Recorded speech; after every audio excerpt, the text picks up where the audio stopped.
Hi everyone, it's Taheerah, and today I'm going to be creating for you this fun Mischievous Kitten Christmas card. It features watercolouring with distress markers and it's a lot of fun, so let's get started. First thing I'm going to do is to prepare my card base.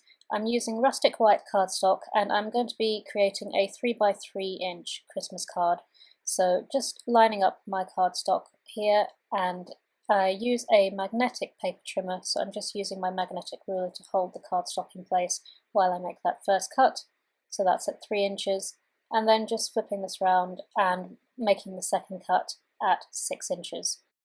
So this will give me my card base.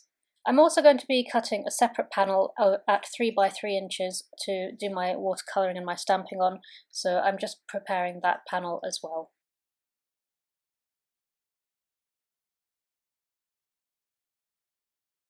Actually do any stamping and watercolouring, I'm going to fold my card base, so I'm getting out my score buddy and I'm going to be scoring at 3 inches. As you can see, I'm a little bit OCD when I do my scoring and folding. I always flip the cardstock round and repeat the scoring, and I also flip it round and repeat when I'm doing the crease as well. So my card base is all ready, and now I can do some stamping and watercolouring. I'm going to be using this adorable kitten image from Inkadinkado. It's called Ornament Kitty Mini, and I'm just going to be inking it up with VersaFine Onyx Black ink and stamping it onto my panel.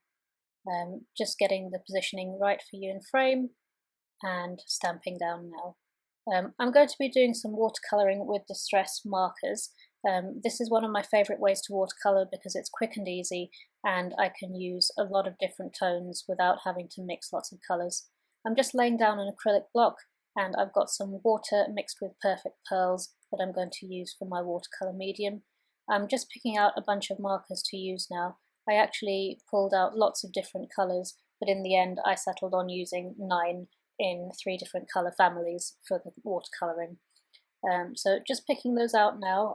While I'm busy fiddling with those, I'll just read out the colours that I actually ended up using. So for the greenery I used shabby shutters, crushed olive and peeled paint. For the ornament I used festive berries, barn door and fired brick, and also a little bit of scattered straw and wild honey for the watercolouring of the middle of the ornament. And for the kitty itself I used pumice stone and scattered straw mostly. So I'm just spritzing some water onto my block here and scribbling my markers down. The watercolouring I'm going to be doing is nothing fancy, mostly wet on dry, and occasionally doing some wet on wet as well. So I'm going to start with the branch and then move on to the kitty and the ornament. I'm going to play some music while I do my watercolouring for you.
watercolouring is almost complete. All I'm doing now is just adding some spatter with my paintbrush using a couple of those marker colours that I've mixed. I just find that this adds a nice mottled, genuine kind of watercolour feel to the project. Really love the finished look it gives. So just finishing off with a little bit more spatter and ready to move on to actually using this on the card.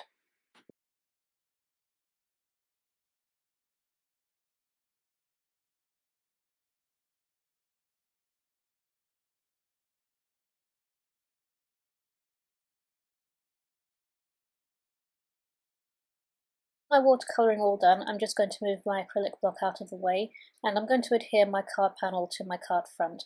Now because I've used watercolouring on this panel, the paper could warp, so I'm going to use a really strong tape, particularly score tape, to adhere the panel. So just going to flip that over, and I'm using the 2.5-inch tape first, putting that as close to the edge as possible, and I'm also going to use some 1/2-inch score tape on the other edge, just so that I've covered as much of that cardstock as I can. This will help minimise any warping, hopefully. So with my score tape all in place, I'm just going to peel off the backing paper, and a tip I've given in other videos for when I adhere panels to card fronts to keep them all straight, I get my score buddy and I will just pop the card base into the corner there, just make sure it's right against the corner, and then I butt my paper or my cardstock into the corner with it, and then just press that down and adhere it, and it's nice and straight. So that's the card for today. I'm going to leave you with some stills, and thank you so much for watching. If you'd like to see more projects, please tune into my blog and you'll see lots more, including supplies and lots more ideas. Thanks so much for joining me. Bye!